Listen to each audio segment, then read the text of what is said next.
Romanos capítulo 8, versículo 18 al versículo 27. Así dice la palabra de nuestro Dios, hermanos. Pues tengo por cierto que las aflicciones del tiempo presente no son comparables con la gloria venidera que en nosotros ha de manifestarse.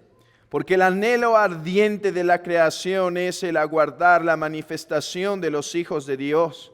Porque la creación fue sujeta a vanidad, no por su propia voluntad, sino por causa del que la sujetó en esperanza. Porque también la creación misma será libertada de la esclavitud de corrupción a la libertad gloriosa de los hijos de Dios. Porque sabemos que toda la creación gime a una, y a una está con dolores de parto hasta ahora. Y no solo ella, sino que también nosotros mismos que tenemos las primicias del Espíritu. Nosotros también gemimos dentro de nosotros mismos, esperando la adopción, la redención de nuestro cuerpo. Porque en esperanza fuimos salvos, pero la esperanza que se ve no es esperanza, porque lo que alguno ve, ¿a qué esperarlo? Pero si esperamos lo que no vemos, con paciencia lo aguardamos. Y de igual manera el Espíritu nos ayuda en nuestra debilidad. Pues ¿qué? ¿Hemos de pedir como conviene? No lo sabemos. Pero el Espíritu mismo intercede por nosotros con gemidos indecibles. Mas el que escudriña los corazones sabe cuál es la intención del Espíritu, porque conforme a la voluntad de Dios intercede por nosotros. Esta es la palabra de Dios. Podemos sentarnos.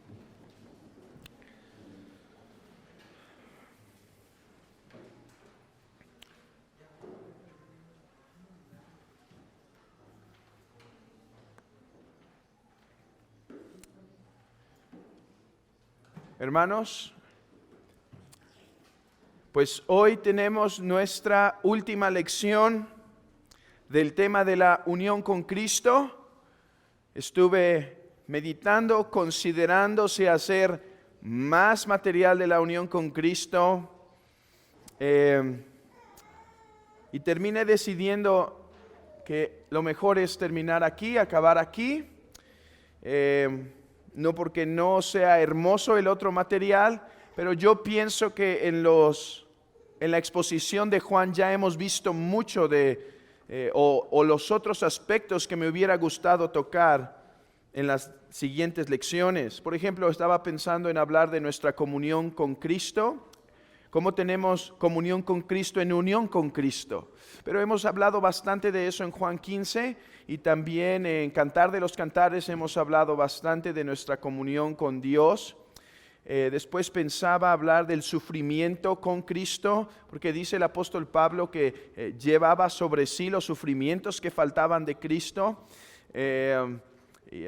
Es un sufrimiento en unión y lo hemos visto bastante de la consolación divina en Juan capítulo 15, capítulo 16. Entonces, otro tema era la unión con Cristo y la unidad de la iglesia, porque si nosotros somos uno con Cristo, somos uno con nuestros hermanos, espiritualmente, no solo mentalmente, sino espiritualmente somos uno, porque si mi hermano participa del mismo espíritu de Cristo, del cual yo participo, entonces mi unidad es una unidad espiritual. Pero vamos a entrar a la importancia de la unidad de la iglesia en Juan 17. En 2 o 3 domingos estaremos ahí, si el Señor nos lo permite, cuando Él dice, Padre, te ruego para que se mantengan como uno, para que, Padre, como tú y yo somos uno, así ellos sean uno. Entonces, realmente por eso decidí no seguir con los temas de la unión con Cristo, y creo que nos ha dado una idea general de esta doctrina. Con estas 11 lecciones ya tenemos un marco general de la doctrina de la unión con Cristo, y espero que haya sido, hermanos, de bendición entender mejor nuestra redención a la luz de nuestra unión con Cristo. Dios mediante, si el Señor lo permite, empezamos una nueva serie la próxima semana.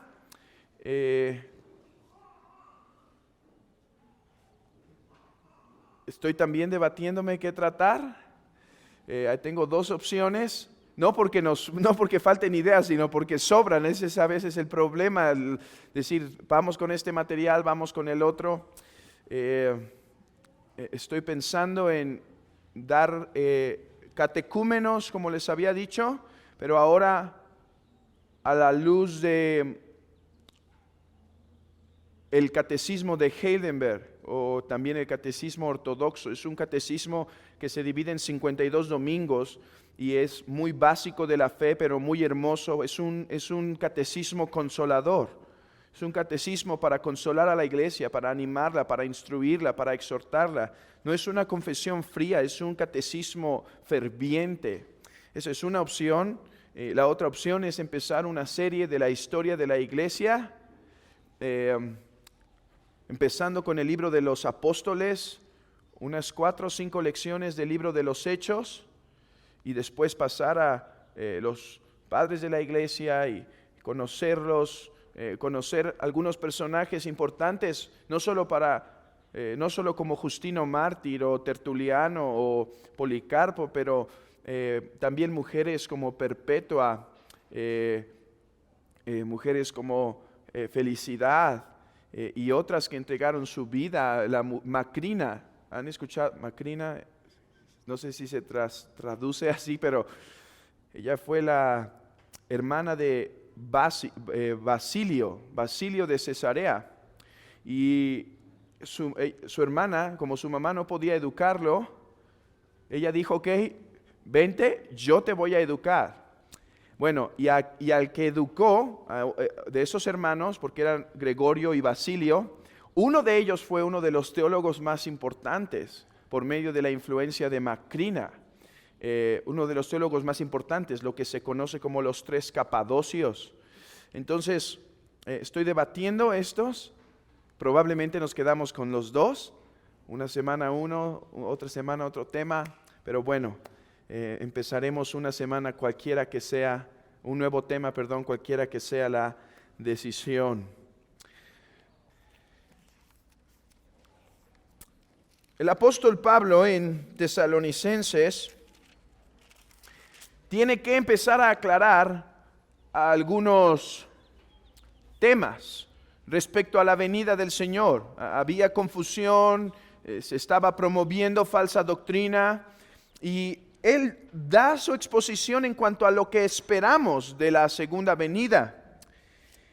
Y luego, después de que expone el capítulo, dice, tampoco queremos, hermanos, que ignoréis acerca de los que duermen, y empieza a decir, porque todos seremos levantados a la final trompeta, y los muertos en Cristo resucitarán primero, y luego nosotros que vivamos seremos alzados juntamente con Él. Y al final tiene estas palabras, hermanos, y estas palabras ponen nuestra exposición de esta mañana en su meta, hacia dónde vamos, en su carril, porque hoy vamos a hablar acerca de la glorificación. Pero ¿cuál será mi propósito? Dice el apóstol Pablo en Tesalonicenses 4:18, por tanto, alentaos los unos a los otros con estas palabras.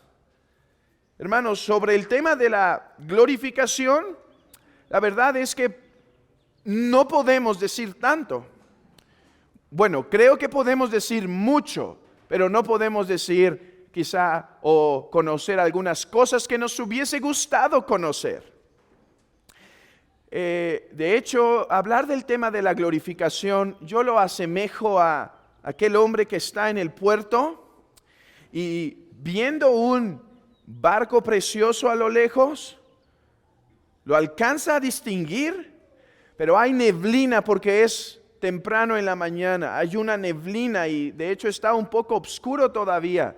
Y aunque alcanza a ver la gloria y la grandeza y la majestad de ese barco, no obstante no lo puede ver todavía en su plenitud. Así nos pasa cuando tratamos el tema de la glorificación.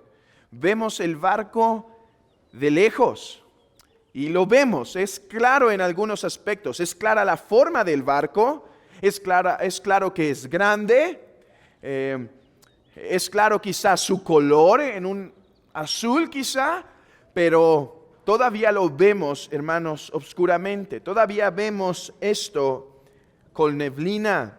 Y así nos pasa con el tema de la glorificación. Lo vemos, pero de lejos. La glorificación es para nuestra consolación. Es un tema que nos ha sido revelado para que nos alentemos con estas palabras. Y hermanos, en tiempos donde el mundo parece oscuro, son palabras de mucho aliento. Casi decimos, como dice el antiguo himno, oh, decídmelas otra vez. Habladme otra vez esas palabras de aliento y de gozo. Pero, ¿qué es la glorificación? ¿A qué nos referimos con esto? Bueno, para esta lección, hermanos, me propongo caminar bajo 3 sencillos puntos. En primer lugar, respondamos el concepto, aclaremos nuestra mente qué es y qué no es la glorificación. En segundo lugar, pasaremos a considerar que somos glorificados en Cristo. Creo que ha sido ese el énfasis en cada uno de los puntos, ¿no es cierto? Entender que cualquier cosa que recibimos de salvación es en Cristo. O sea, Él primero lo experimenta y después nos lo puede dar. Y 3, pasaremos por las implicaciones de nuestra glorificación. O sea, ¿qué será de nosotros en aquel día? Ok, comencemos por definir qué es la glorificación. Bueno, la glorificación en resumen es el estado consumado de la salvación. El estado consumado de la salvación. Ahora, tengo que ser cuidadoso con estas palabras porque nuestro Señor Jesucristo dijo en la cruz, consumado es, ha sido terminado, realizado, está hecho. Entonces, en un sentido, nuestra salvación, hermanos, está consumada. Los méritos de Cristo han sido ya realizados. No obstante, el momento en el que Cristo consumó su obra, no significa que se consumó en cuanto a nuestra aplicación. Todavía no nacíamos. Todavía teníamos que experimentar su salvación. Bueno, de la misma manera, la obra en cuanto a la virtud y los méritos está consumada. Pero en cuanto a que esperamos que esa obra consumada llegue a su aplicación, aún esperamos, ¿sí? Aún esperamos este evento. Ok, aclaremos que la glorificación no es el estado intermedio. La glorificación no es un estado intermedio. Ya he hablado de esto cuando tocamos temas de escatología hace un par de meses, quizá un año o más, no recuerdo. Pero hemos hablado que el estado intermedio es aquel tiempo, aquella condición del hombre que estando en Cristo y muere, su espíritu va con Cristo, aunque su cuerpo permanece en la tierra y se destruye en un sentido, y su espíritu estando con Cristo es llamado el estado intermedio. Bueno, la glorificación no es el estado intermedio. Aunque la esperanza del cristiano es ir con Cristo en su muerte, no obstante, tiene una esperanza mayor. Tiene algo más a qué mirar y es la glorificación. Claro que es muchísimo mejor estar con Cristo que estar en el cuerpo. Es mejor estar con Cristo, dice el apóstol Pablo, en el Espíritu. No obstante, hermanos, esa no es la meta final del cristiano y pienso que esa suele ser nuestra meta cuando contemplamos la salvación. Pensamos que es el estado intermedio, el estar con Cristo, la máxima bendición. Es una gran bendición y es algo excelente y deseable, pero hermanos, la meta final del cristiano es ser resucitado con un cuerpo glorificado y entonces vivir con un cuerpo glorificado por todos los días de nuestra existencia, para siempre jamás. Miren el apóstol Pablo, él dice en Romanos 8:30, y a los que predestinó, a estos también llamó, y a los que llamó, a estos también justificó, y a los que justificó, a estos también glorificó. La meta es la glorificación. Dice John Murray en su tratado de redención consumada y aplicada, dice: por gloriosa que sea la transformación del pueblo de Dios en la muerte, y por mucho que estén dispuestos a decir con el apóstol que partir y estar con Cristo es muchísimo mejor, esto no es su glorificación. Así que, hermano, hoy pongamos nuestros ojos en algo más alto, en algo más exaltado. No es solo morir y estar con Cristo, es la resurrección del cuerpo. Hermanos, esto es contrario a muchas religiones que piensan que el mejor estado es donde el espíritu del hombre está flotando en el cielo y ya. De hecho, eso no es el cielo, pero es lo que algunos piensan que es la mejor condición. Bueno, dice el credo de los apóstoles: creo en la resurrección. Jesucristo fue resucitado y yo creo en la resurrección del cuerpo. Y nosotros, hermanos, afirmamos que ese es el estado más excelente. Viviremos con Él eternamente con cuerpo y alma, adorando a nuestro Señor por los siglos de los siglos. 2. La glorificación apunta no solo a la santificación, sino a la transformación del hombre completo. En la muerte del cristiano, se cumple el propósito de la obra de Cristo, o sea, el ser libertados de cualquier contaminación del pecado. Bueno, pero la meta final, hermanos, es que nuestro cuerpo será igualmente libertado de toda inclinación al pecado en la glorificación. Esa es la redención completa de la persona, cuando su cuerpo es también transformado. Eso es lo que esperamos, no solo el levantamiento de nuestro cuerpo, sino un cuerpo que no tendrá que ver nada en relación con el pecado. Además, la glorificación, debemos entender, será según a la imagen de Cristo.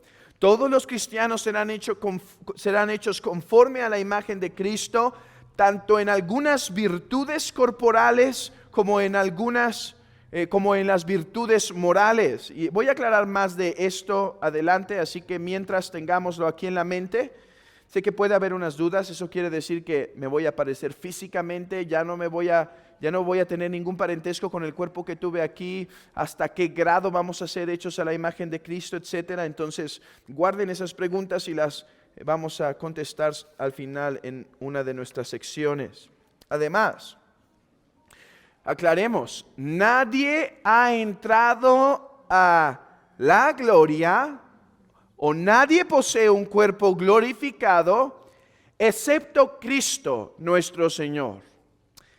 Nadie está en la gloria. Y este evento, hermanos, tiene este punto tiene el motivo de glorificar a Cristo en el día final. Escuchen lo que dice el apóstol Pablo a los tesalonicenses. Dice: porque si creemos que Jesús murió y resucitó, así también traerá Dios con Jesús a los que durmieron en Él.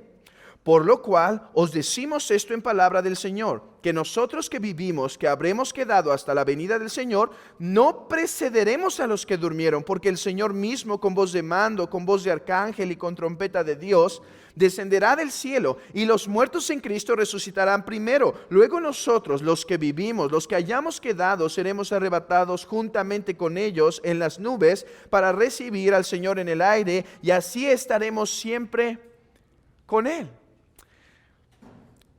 Cristo tiene un cuerpo glorificado. Él se levantó de los muertos y entró a la gloria como el primer hombre exaltado, cierto, Él es verdadero Dios y verdadero hombre, pero como verdadero hombre nunca nadie antes había entrado al lugar celestial en cuerpo. Sé que tenemos el caso, ¿qué hacemos con Elías? ¿No es cierto? ¿Qué hacemos con Enoc? Yo pienso que fueron arrebatados y que su espíritu es el que mora en la presencia de Dios y no su cuerpo. Si alguien dijera que no, que sí es su cuerpo, yo diría, si es su cuerpo, no es un cuerpo glorificado como el que vamos a recibir nosotros, sino un cuerpo temporal, aunque dudo mucho de esa postura. Yo pienso que están en el Espíritu. Cristo es las primicias de la resurrección. Y hermanos, piensen en esto. ¿Por qué nadie precede al otro en la glorificación? ¿Por qué en la salvación sí? En la experiencia de la salvación, de la regeneración y demás, nosotros, unos fueron salvos antes, otros después, ¿cierto? Ok, pero en el día de la glorificación, todos serán resucitados al mismo tiempo. Todos serán exaltados y glorificados al mismo tiempo. ¿Por qué? Hermanos, pienso que ese será el día de fiesta para Cristo. O sea, ese será el día en donde públicamente existirá esta transformación visible para que Cristo sea exaltado sobre todos, para que sea la manifestación pública de su triunfo. Porque los que están en el cielo van a descender y los que están en la tierra van a ascender. Y así, hermanos, reinaremos con Él por siempre. Así que nadie ha sido glorificado sino nuestro Señor Jesucristo y solo Él. La glorificación ocurrirá en la segunda venida. Los tesalonicenses, el libro de la epístola de los tesalonicenses nos dice que a la final trompeta, porque se tocará la trompeta y los muertos en Cristo resucitarán. Entonces es en la segunda venida. La glorificación no es una transformación temporal. La glorificación no es un cambio gradual. Eso es la santificación, ¿recuerdan? Que estamos siendo llevados de triunfo en triunfo, de gloria en gloria espiritualmente. No obstante, el acto de glorificación es un acto soberano en donde hay una interrupción de la realidad como la conocemos por nuestro Señor Jesucristo. Y bueno, como hemos leído en Romanos, la glorificación del creyente estará acompañada de la transformación de la tierra, porque hermanos, el cielo nuevo y la tierra nueva será la tierra, ¿sí?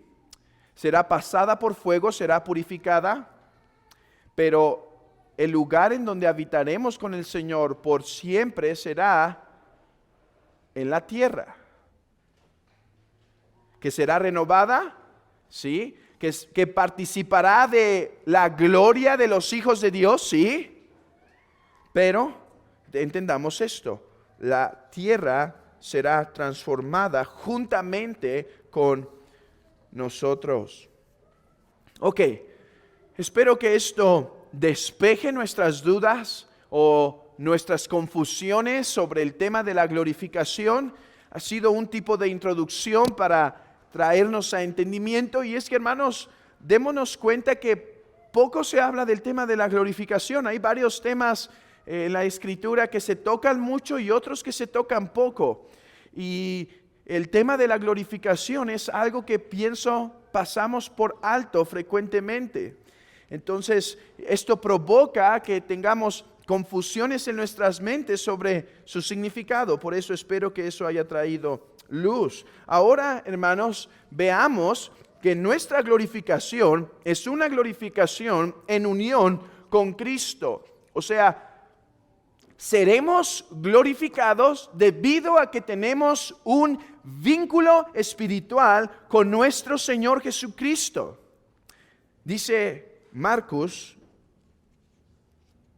en su libro Uno con Cristo, él dice, la glorificación, como cualquier otro beneficio de Cristo, no se debe considerar sino en relación a la persona de Cristo. Así como Cristo es nuestra justificación, nuestra santificación y adopción, así también es nuestra glorificación. De hecho, vean conmigo Romanos 8. Romanos capítulo 8, versículo 17.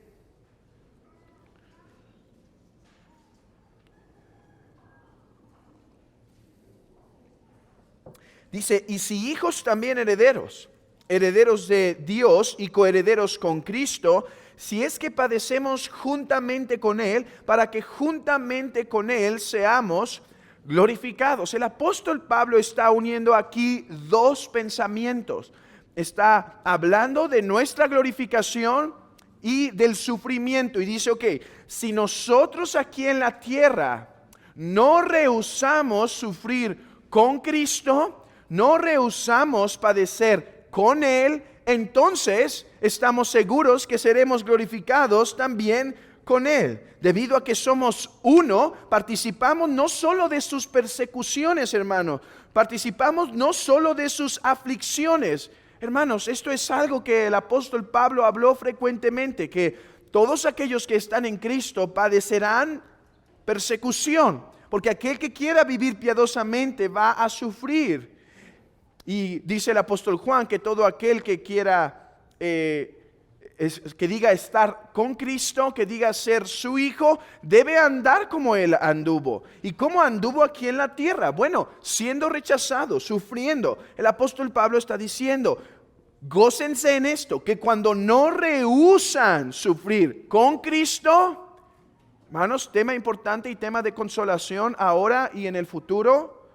Si no rehusamos sufrir con Cristo, tenemos seguridad, hermanos, de ser glorificados con Él, de ser exaltados con Él.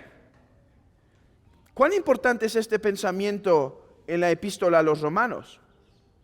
Muy importante, ¿no es cierto? Porque dice, si están sufriendo persecución, si están sufriendo hambre, si están sufriendo de este mundo, bueno, sepan que serán también glorificados con Él.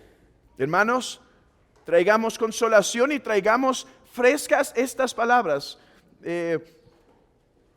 No me acuerdo qué autor estaba leyendo que decía, pienso que este texto es importante memorizar para la vida del cristiano. Que si sufrimos con Cristo sabemos que seremos glorificados también con Él. Hermanos, guardemos esto en nuestro corazón por cualquier prueba que el Señor mande a su iglesia. Colosenses capítulo 3, otra prueba en Colosenses capítulo 3 de que nuestra glorificación es en virtud de nuestra unión con Cristo. Si tú no estás en Cristo, no serás glorificado. Ahora, si serás resucitado, si te levantarás en el día final y si recibirás un cuerpo, pero no es un cuerpo de gloria, es un cuerpo simplemente capacitado para vivir eternamente y sufrir eternamente, pero no es un cuerpo de gloria, porque el cuerpo de gloria es el cuerpo libertado del pecado que tiene la semejanza de la imagen del Hijo de Dios. Así que solo los que están en unión con Cristo recibirán este cuerpo. Dice el apóstol Pablo en Colosenses capítulo 3, versículo 1 al 4. Si pues habéis resucitado con Cristo, espiritualmente hablando, buscar las cosas de arriba, donde está Cristo sentado a la diestra de Dios. Tema importante, hermanos. Vean esto. El apóstol Pablo dice, ok, nuestra realidad es que somos uno con Cristo. Por esa realidad que ya experimentamos, entonces, busquen las cosas de arriba. Poned la mira en las cosas de arriba, no en la de la tierra. Porque habéis muerto y vuestra vida está escondida con Cristo en Dios. ¿Cómo morimos nosotros, hermanos? Bueno, cuando estamos en unión con Cristo y sabemos que Él murió al pecado, nosotros también participamos de esa muerte. Cuando Cristo, escuchen esto, vuestra vida se manifieste, esto está hablando de su segunda venida, o sea, cuando Él venga, entonces vosotros también seréis manifestados con Él en gloria. O sea, los que tienen sus ojos en las cosas de arriba pueden tener la seguridad que cuando Cristo, nuestra vida, se manifieste, seremos glorificados juntamente con Él. Seremos manifestados con Él en gloria. Romanos capítulo 8, versículo 30. Y este texto, hermanos, lo sabemos de memoria. No obstante, creo que no hemos notado algo importante sobre la unión con Cristo y nuestra glorificación aquí. ¿Cuál es ese punto importante? Lean conmigo el versículo, Romanos 8:30. Dice, y a los que predestinó, a estos también glorificó, y a los que a los que predestinó, a estos también llamó, y a los que llamó, a estos también justificó, y a los que justificó, a estos también glorificó. ¿En qué tiempo está hablando? Está hablando en el pasado. Entendemos que ya hemos sido llamados, ¿sí? ¿Cuándo fuimos llamados? En aquel momento, cuando estábamos sentados o en nuestras casas o caminando y habíamos escuchado el Evangelio, pero no podíamos creerlo. No obstante, en un momento entendimos que éramos pecadores y creímos en Jesucristo. Ahí fuimos llamados. ¿Fuimos llamados en el pasado? Sí. Dice, a estos que llamó, a estos también justificó. ¿Fuimos justificados ya en el pasado? Cierto, ¿no? Ya es una declaración, o alguien está intentando conseguirla. Porque si sí, está perdido. Perdido del camino y perdido eternamente si continúa. Y a estos que justifica, también glorificó. ¿Cómo? Bueno, creo que aquí está la clave para entender nuestra glorificación en unión con Cristo. Hay dos líneas de pensamiento en cuanto a este versículo. Hay uno que enfatiza que esto es simplemente del futuro. O sea, que está hablando que ya nos glorificó porque es tan cierto, es tan real que puede hablar como si ya pasó en el pasado. Y hermanos, creo que en la Biblia suele haber este tipo de lenguaje, así que la postura no es del todo equivocada. Hay otros que dicen, no, más bien se refiere a el bautismo. Nuestra glorificación fue en el bautismo y entonces la glorificación deja de ser algo sobrenatural y es simplemente una declaración pública de nuestra unión con Cristo, algo a lo que nos oponemos, ¿no es cierto? Porque en el contexto de Romanos 8, glorificar no es algo simbólico, es una transformación radical que afectará el mismo cosmos, de manera que lo que Eva trajo a destrucción será levantado por el Hijo de Dios para gloria. Dice un autor y nos ayuda y nos da entendimiento sobre este texto. Él dice, aunque los creyentes todavía no están glorificados, su cabeza ya lo está. Y ellos virtualmente lo están de alguna manera en Él. Virtualmente quiere decir, aunque no físicamente, espiritualmente, de un modo. Este es el hecho histórico completo suficiente para justificar el uso del pasado.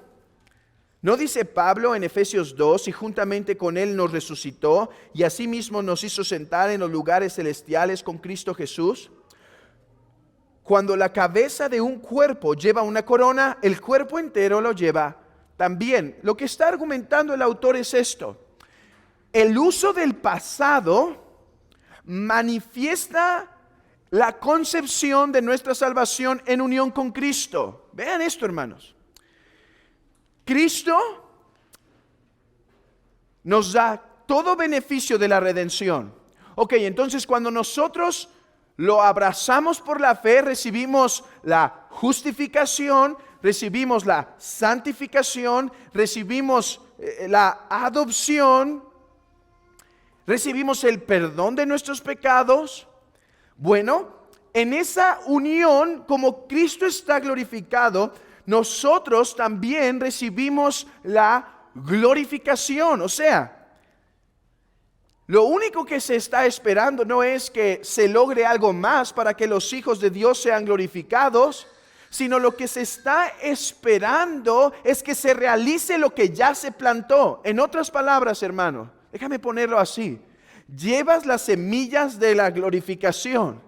Estas no van a romperse naturalmente, pero en Cristo ya podemos decir que estamos glorificados en cuanto a nuestra seguridad de que eso pase, porque Él ya lo fue. Tan cierto como que Cristo fue glorificado, tan cierto es, hermanos, que nosotros seremos glorificados con Él.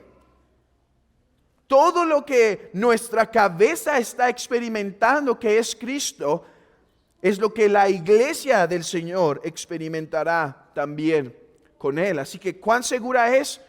Muy seguro, hermanos. La iglesia de Cristo espera esta manifestación gloriosa. Ok, pasemos a las implicaciones, que esto es lo que nos llevará algo de tiempo. Pasemos a las implicaciones. Dice, hay muchas cosas que los cristianos han de esperar, dice Matt Perman. Una de estas cosas es nuestra glorificación. Enfocarnos en nuestra glorificación futura es una manera muy efectiva de incrementar nuestra esperanza, porque implica muchas de las cosas buenas reservadas para nosotros. Así que ya hemos hablado de la teología de la glorificación y espero que sea de aliento para ustedes, hermanos. Ha sido para mí de aliento saber que algún día ya dejaremos este cuerpo. ¿Saben? Es cierto que no somos platonistas y que no somos gnósticos. Es cierto, ellos tenían una postura del cuerpo demasiado severa. Decían prácticamente que el cuerpo es malo en sí mismo. De hecho, decían los gnósticos que el mundo tuvo que haber sido creado por, no el Dios bueno, sino algo malo, o sea, un Dios malvado.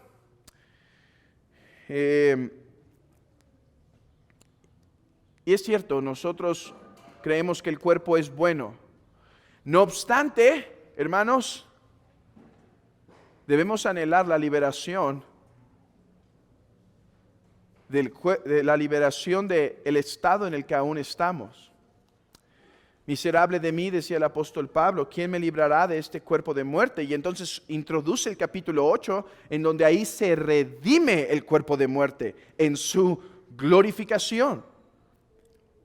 Ok, teniendo esto en mente y sabiendo que esta es nuestra esperanza, profundicemos más en conociendo al menos 3 aspectos, hermanos, que vamos a experimentar en el día de la glorificación.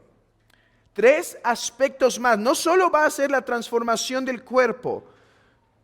Escuchen, en primer lugar dice, seremos hechos a la imagen de Cristo. Filipenses capítulo 3, versículo 20 dice, mas nuestra ciudadanía está en los cielos, de donde también esperamos al Salvador, al Señor Jesucristo, el cual transformará el cuerpo de humillación nuestra para que sea semejante al cuerpo de la gloria suya, por el poder con el cual puede también sujetar a sí mismo todas las cosas. Esto no implica que perderemos nuestra identidad particular. Esto no es un tipo de deificación en donde seremos como absorbidos en Cristo y perderemos nuestra identidad. No. Nuestros cuerpos serán glorificados, dice el apóstol Pablo en 1 Corintios capítulo 15, versículos 53 y 54, que esto que se siembra en humillación será levantado en gloria. Así que, hermanos, en la vida de gloria. En la vida venidera, nuestros cuerpos serán semejantes al cuerpo de gloria del Hijo de Dios. No obstante, nuestra identidad permanece. Ahora, eso es maravilloso en cuanto a considerar que nuestro cuerpo perderá todo o será librado de todo dominio, todo poder del pecado. Yo entiendo, hermanos, en Cristo ya el pecado no nos domina en el sentido que dice el apóstol Pablo en Romanos 6, que hemos muerto al dominio. No obstante, sabemos que están los vestigios y eso a veces nos suele atrapar, los vestigios del pecado. Bueno, en aquel día seremos exaltados. Lo mejor no es solamente, hermanos, que nuestro cuerpo será semejante al cuerpo de Cristo en cuanto a su gloria física, sino también que nuestro carácter, la imagen de Cristo será impresa en nosotros, con nuestra identidad particular, pero cada uno de nosotros llevará la imagen de la santidad, de la virtud del Hijo de Dios. Dice el apóstol Pablo en 1 Corintios 15, dice: así también es la resurrección de los muertos. Se siembra en corrupción, resucitará en incorrupción.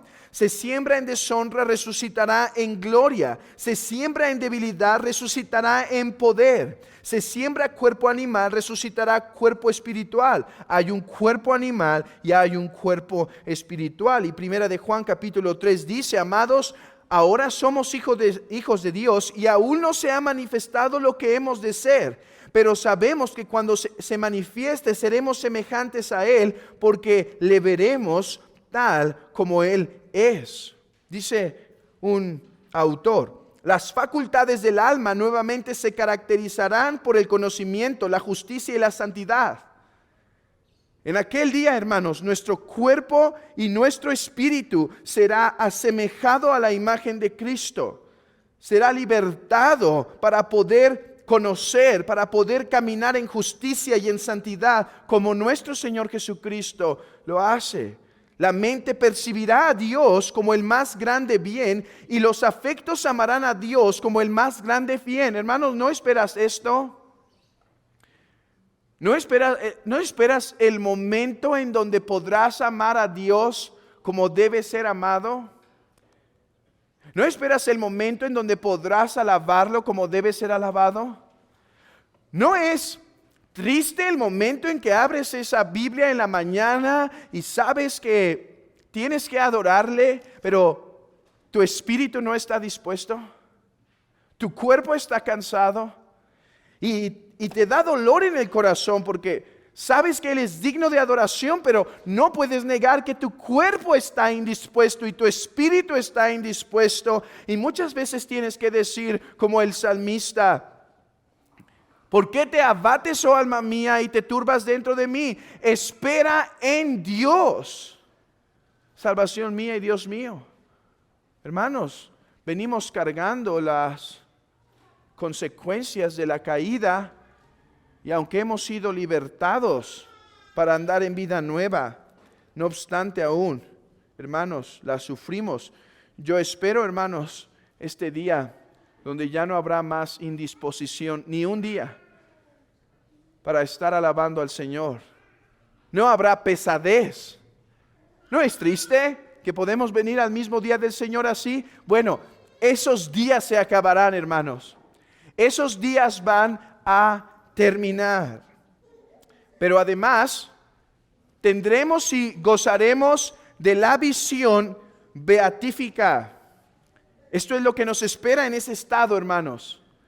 No es un estado de simplemente vivir para siempre. Es más bien el estado de vivir para siempre contemplando a Dios, alabando a Dios. Ya lo vimos. Amados, ahora somos hijos de Dios y aún no se ha manifestado lo que hemos de ser, pero sabemos que cuando Él se manifieste, seremos semejantes a Él porque le veremos tal como Él es. Y dice el apóstol Pablo en 1 Corintios capítulo 13 que ahora vemos obscuramente, ahora vemos por espejo, pero entonces veremos con libertad. entonces veremos directamente, veremos en un sentido cara a cara. Ok, Moisés contempló algo del rostro de Jehová. No obstante, la iglesia vivirá por siempre contemplando el rostro del Señor. El conocerlo tal como Él es, verlo tan perfecta y plenamente, que el entendimiento puede avanzar más en cuanto al conocimiento respecto a la pregunta, ¿quién es Dios? Dice John Flavel, dice, en aquel día podremos acercarnos y conocerles más plenamente. Claro, nunca conoceremos a Dios en su plenitud, en su totalidad, pero en cuanto a lo que nos es permitido, hermanos, en cuanto a lo que es posible conocer, en cuanto a lo que nuestra condición de criatura nos permite, en aquel día, hermanos, podremos conocerle como no lo hemos hecho aquí en la tierra. Hermanos, no hemos participado todavía ni los momentos más hermosos de nuestra comunión, ni los momentos más deleitosos de nuestra oración son comparables con aquel momento en donde le veremos cara a cara. Por eso dice Mateo 5, bienaventurados los limpios de corazón, porque ellos verán a Dios. Decir que somos y seremos glorificados, dice Marcos, significa que nuestra unión con Él alcanzará su clímax pleno y final y glorioso cuando seamos resucitados en los cuerpos para disfrutar de comunión eterna y perfecta con Dios y de semejanza a Él. En aquel día, hermanos, no habrá más interrupción de esta alabanza. No habrá más interrupción de esta adoración, hermano. Nuestras comuniones excelentes que solemos tener aquí en la tierra tienen el propósito de hacernos anhelar aquel día. Es lo que dice Matthew Henry en su comentario de Cantar de los Cantares. Dice, es bueno concluir nuestras devociones con una expectativa gozosa de la gloria que será revelada y santos humildes suspiros hacia ella. Dice, cuando terminemos nuestras adoraciones y estas sean muy excelentes, muy exquisitas, dice, permitamos que nuestras mentes anticipen aquel día, anticipen una mejor comunión, anticipen el cuerpo glorificado, el alma glorificada y aquella habitación que tendremos con Él para siempre. Y ese es el último punto. No solo seremos transformados en un cuerpo de gloria, con un cuerpo y un alma hechos a la imagen de Cristo, no solo contemplaremos la visión beatífica, este deleite en tercer lugar será inquebrantable. ¿No dice eso Tesalonicenses? Y entonces estaremos para siempre con Él. Y entonces estaremos para siempre con Él. Si es tan dulce una hora de disfrute, dice John Flavel, de Dios en el camino de la fe, y no se le puede poner un precio, ni hay nada en la tierra que se pueda tomar a cambio de ese disfrute, a cambio de esa hora, ¿cómo será una eternidad completa en los cielos con las visiones inmediatas y plenas de ese rostro bendito? Hermanos, en medio de un mundo donde hay tanta miseria, en un mundo en donde experimentamos todavía la miseria, hermanos, donde nuestro cuerpo todavía dice, miserable de mí, ¿quién me librará de este cuerpo de muerte? En donde todavía luchamos con el pecado, en donde todavía tenemos problemas para ofrecer una devoción pura, en donde todavía nuestra mente trae arrastrando las marcas de nuestro pecado. Hermanos, esto debe traer aliento y debe hacernos gozar. Hermanos, pongamos nuestros ojos más arriba en lo que nos espera. Pongamos nuestros ojos en las glorias que están por revelarse, para que seamos alentados a seguir caminando por Él en la tierra.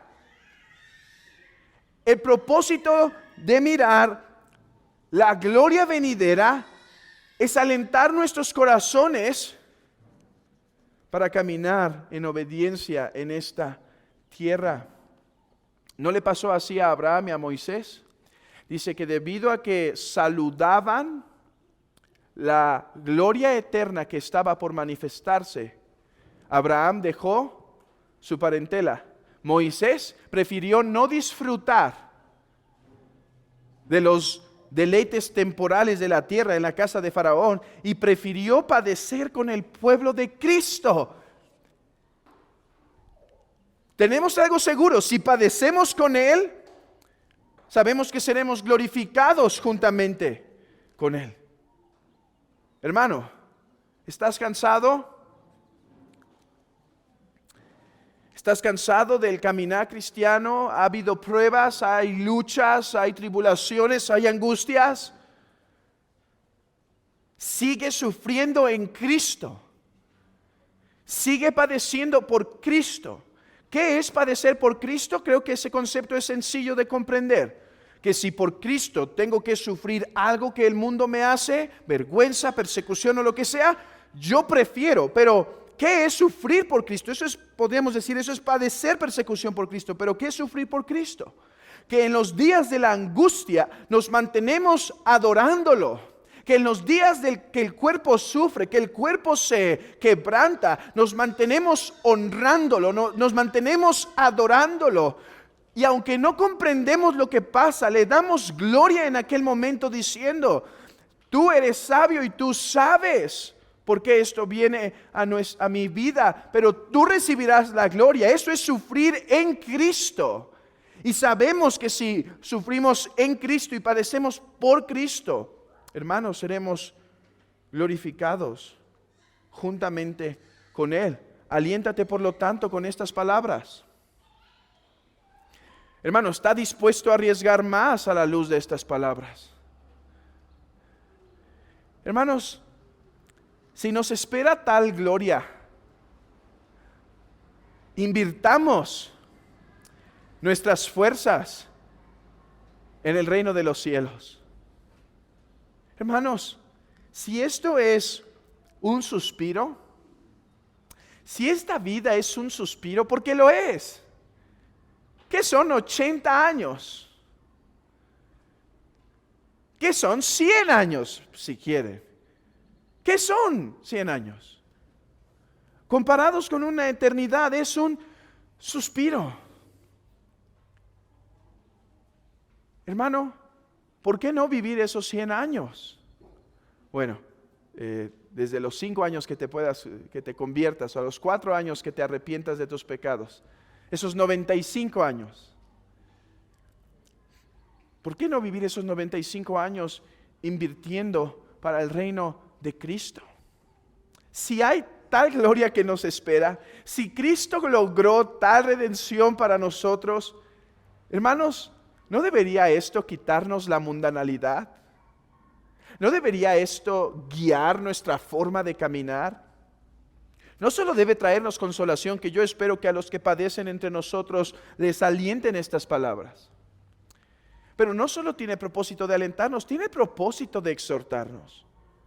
Y es interesante cómo los temas se alinean tanto los domingos, a veces, no siempre pasa, pero a veces se alinean tanto. Y nuestra exposición de las 11 será justamente esta: no son del mundo, como tampoco yo soy del mundo. Hermanos, si nuestra ciudadanía está en los cielos, de donde también esperamos a nuestro Salvador, ¿cómo debería ser tu vida y mi vida a la luz de eso? ¿No es, por lo tanto, muy razonable la exhortación del apóstol Pablo? Y lo es. Si piensas que no, es por el pecado que hay en tu mente, pero lo es. Dice: poned vuestros ojos en las cosas de arriba. ¿A qué se refiere? Se refiere a estas cosas. Se refiere a las verdades espirituales. Dice: poned su mira en las cosas de arriba y no en las de la tierra. Hermanos, Cristo está sentado en los cielos y pronto su iglesia caminará hacia Él como una iglesia ataviada, una iglesia vestida de blanco. y entonces viviremos para siempre con Él. Que esto consuele tu corazón, hermano, y que esto dirija tu caminar, hermano. No vaya a ser que desperdicies tu vida invirtiéndola en el mundo y no en las cosas venideras.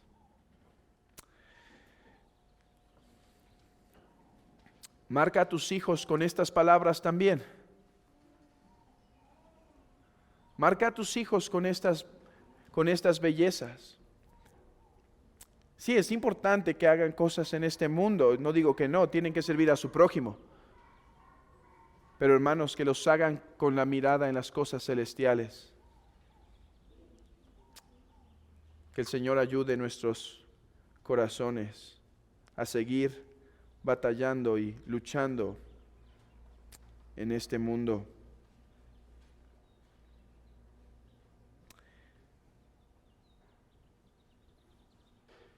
Estaba pensando en compartirles una historia, pero creo que concluiremos aquí. Bueno, les voy a dar la historia. A veces tengo temor porque se pueden malentender los comentarios que doy, pero bueno, aquí está mi historia. Hay una parte en la historia que hizo Tolkien del Señor de los Anillos, en donde uno de los pequeños hobbits tiene temor porque ya vienen los ejércitos del hombre malvado. Yo me confundo con los nombres, pero ya vienen los ejércitos del más malo y están destruyendo el castillo principal. Si no me equivoco, es el castillo de Gondor. Y vienen los ejércitos, que si no me equivoco se llama de Sauron. Mi esposa ya es más experta en estos nombres que yo, pero no está para ayudarme. Y en esa historia, en esa parte, uno de los hobbits tiene demasiado miedo. Y entonces pasa un tiempo con el famoso Gandalf, que según algunos creen, lo que hizo Tolkien por medio de Gandalf es darnos una imagen de Jesucristo como el profeta. Cristo como el profeta, esa es la función de Gandalf en la historia. Él es el sabio que dirige, que habla palabras de vida, que da consejos y demás. Bueno, y estando en gran temor, Gandalf empieza, porque tiene miedo el hobbit, y dice, bueno, pues aquí se acabó. Y empieza a decir Gandalf, no, este es el inicio. Dice, ¿cómo que el inicio? Sí, se viene un día.